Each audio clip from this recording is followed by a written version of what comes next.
എല്ലാവർക്കും പുതിയൊരു വീഡിയോയിലേക്ക് ഹൃദയം നിറഞ്ഞ സ്വാഗതം. നമ്മളിന്ന് ചെയ്യാൻ പോകുന്നത് പൈനാപ്പിൾ പച്ചടിയാണ്.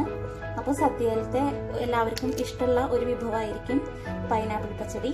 അപ്പോൾ എങ്ങനെ ചെയ്യണമെന്ന് നോക്കിയാലോ. അപ്പോൾ അതിനായിട്ട് ഞാനിവിടെ എടുത്തിരിക്കുന്നത് ഒരു പൈനാപ്പിളാണ്. ഒരു പൈനാപ്പിൾ നന്നായിട്ട് ചെറുതാക്കി മുറിച്ചിരിക്കുന്നതാണ്. പൈനാപ്പിൾ മുറിക്കുമ്പോൾ ഒരു കാര്യം പ്രത്യേകം ശ്രദ്ധിക്കണം. അതിൻ്റെ നടുവിലെ ആ കട്ടിയുള്ള ഭാഗം കട്ട് ചെയ്ത് കളയാൻ പ്രത്യേകം ശ്രദ്ധിക്കണം. പൈനാപ്പിൾ വേവിച്ചെടുക്കാനായിട്ട് തുടങ്ങാം. അതിനായിട്ട് ഞാൻ എടുത്തിരിക്കുന്നത് ഒരച്ച് ശർക്കരയാണ്. ഇതിൻ്റെ 1/4 ഭാഗമാണ് ഞാൻ ഉപയോഗിക്കുന്നത്. കാരണം എൻ്റെ കയ്യിൽ കിട്ടിയ പൈനാപ്പിളിന് അത്യാവശ്യം മധുരം ഉണ്ടായിരുന്നു. നിങ്ങളുടെ കയ്യിൽ കിട്ടുന്ന പൈനാപ്പിളിൻ്റെ മധുരത്തിനനുസരിച്ചിട്ട് ശർക്കരയുടെ അളവിൽ മാറ്റം വരുത്താം. ഒട്ടും മധുരമില്ലാത്ത പൈനാപ്പിളാണ് കിട്ടുന്നതെങ്കിൽ 1/2 അച്ച് ശർക്കര വരെ ഉപയോഗിക്കാം. പിന്നെ വേണ്ടത് 1/2 ടീസ്പൂൺ മഞ്ഞൾപ്പൊടി, ആവശ്യത്തിന് ഉപ്പ്, ഇവയെല്ലാം ചേർത്തിട്ട് നമുക്ക് കുക്കറിൽ പൈനാപ്പിൾ വേവിച്ചെടുക്കാം. 1 ഗ്ലാസ് വെള്ളം കൂടി ഒഴിച്ചെടുക്കാൻ മറക്കരുത്. നിങ്ങൾക്ക് കുക്കറിൽ വേവിക്കുന്നത് താല്പര്യമില്ലാന്നുണ്ടെങ്കിൽ ഒരു പാൻ ഉപയോഗിച്ചിട്ട് വേവിച്ചെടുക്കാം. അപ്പോൾ ഒരു 20 മിനിറ്റ് മീഡിയം ഫ്ലെയിമിലിട്ടിട്ട് വേവിച്ചാൽ മതിയാവും. അപ്പോൾ നമുക്ക് ഇതെല്ലാം കൂടി വേവിച്ചെടുക്കാം. പൈനാപ്പിൾ വേവുന്ന സമയം കൊണ്ട് നമുക്ക് അരപ്പ് തയ്യാറാക്കിയെടുക്കാം. അതിനായിട്ട് ആവശ്യമായിട്ടുള്ളത് 1/4 കപ്പ് തേങ്ങ ചിരകിയത്,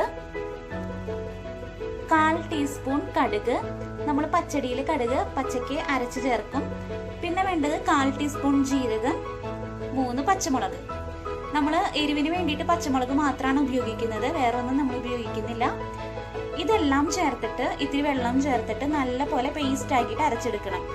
ഈ സമയത്ത് നമ്മൾ തൈര് ചേർത്തിട്ട് അരയ്ക്കാൻ പാടില്ല. പച്ചടിയിൽ തൈര് കിടന്ന് തേങ്ങയുടെ കൂടെ കിടന്ന് തിളയ്ക്കാൻ പാടില്ല. അതുകൊണ്ട് വെള്ളം ചേർത്തിട്ട് നല്ല പോലെ സ്മൂത്തായിട്ട് അരച്ചെടുക്കാം. പൈനാപ്പിൾ നമ്മൾ കുക്കറിൽ നിന്ന് ഒരു പാനിലോട്ട് മാറ്റിയിട്ടുണ്ട്. ശർക്കര ചേർത്ത കാരണമാണ് നമ്മുടെ പൈനാപ്പിളിന് ഈ ഒരു കളർ കിട്ടിയിരിക്കുന്നത്. ശർക്കര എന്തിനാ ചേർക്കണേന്ന് വെച്ചിട്ടുണ്ടെങ്കിൽ, ഇപ്പോൾ നമ്മൾ മധുരമില്ലാത്ത പൈനാപ്പിൾ കൊണ്ടാണ് പച്ചടി ഉണ്ടാക്കുന്നതെങ്കിൽ ആ പൈനാപ്പിളിന് നല്ല മധുരം കിട്ടാൻ വേണ്ടിയിട്ടാണ് നമ്മൾ വേവിക്കുമ്പോൾ ശർക്കര ചേർക്കുന്നത്. പഞ്ചസാര ചേർക്കുന്നവരുണ്ട്, പക്ഷെ ശർക്കര ചേർക്കുമ്പോൾ കുറച്ചും കൂടി ഒരു ടേസ്റ്റ് കൂടുതലായിട്ട് എനിക്ക് തോന്നിയിട്ടുണ്ട്. അപ്പോൾ നമുക്ക് ഇതിൻ്റെ വെള്ളം പകുതി വറ്റുന്നത് വരെ നമുക്ക് വെയിറ്റ് ചെയ്യാം. പൈനാപ്പിളിലെ വെള്ളം പകുതി വറ്റിയിട്ടുണ്ട്.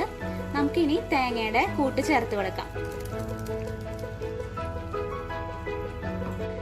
തേങ്ങയും ജീരകവും കടുകും പച്ചമുളകൊക്കെ കൂടി അരച്ചത് നമ്മൾ ചേർത്ത് കൊടുത്തു.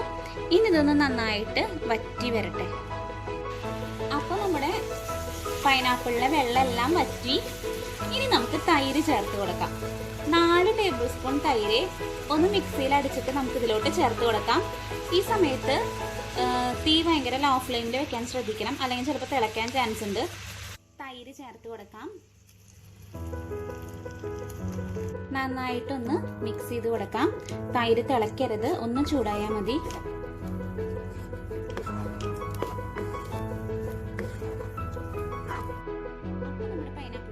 തയ്യാറായിട്ടുണ്ട്. നമുക്കിനി കടുക് വറുത്തിടാം. കടുക് പൊട്ടിക്കാനായിട്ട് തുടങ്ങാം. അപ്പോൾ ഒരു പാൻ വെച്ച് കൊടുക്കുക. എന്നിട്ട് അതിലോട്ട് വെളിച്ചെണ്ണ ഒഴിച്ചു കൊടുക്കാം. വെളിച്ചെണ്ണ ഒഴിച്ചു കൊടുത്തിട്ടുണ്ട്. നമുക്ക് കടുക് ഇട്ട് കൊടുക്കാം. കടുക് ഇട്ട് കൊടുത്തിട്ടുണ്ട്. ഒന്ന് പൊട്ടി വരട്ടെ. നമ്മൾ ഇതിൽ ഉണക്കമുളക് ചേർക്കുന്നില്ല. പച്ചടി ആയതുകൊണ്ട് തന്നെ ഉണക്കമുളക് ചേർക്കേണ്ട ആവശ്യമില്ല. കടുക് പൊട്ടിയിട്ടുണ്ട്. നമുക്കിനി വേപ്പില ചേർത്ത് കൊടുക്കാം. നിറയെ കറിവേപ്പില ചേർത്ത് കൊടുക്കാം. പച്ചടിയിലോട്ട് ചേർത്ത് കൊടുക്കാം. അപ്പോൾ നമ്മുടെ പൈനാപ്പിൾ പച്ചടി ഇവിടെ റെഡി ആയിട്ടുണ്ട്. നിങ്ങൾക്ക് വേണമെങ്കിൽ സീഡ്ലെസ് മുന്തിരിയോ അല്ലെങ്കിൽ നേന്ത്രപ്പഴമോ അരിഞ്ഞ് വേണമെങ്കിൽ ഇടാം. പക്ഷെ ഞാനിവിടെ അതൊന്നും ചേർത്തിട്ടില്ല. അപ്പോൾ എല്ലാവരും ഈ ഓണത്തിന് ഈ റെസിപ്പി ട്രൈ ചെയ്യുമെന്ന് വിശ്വസിക്കുന്നു.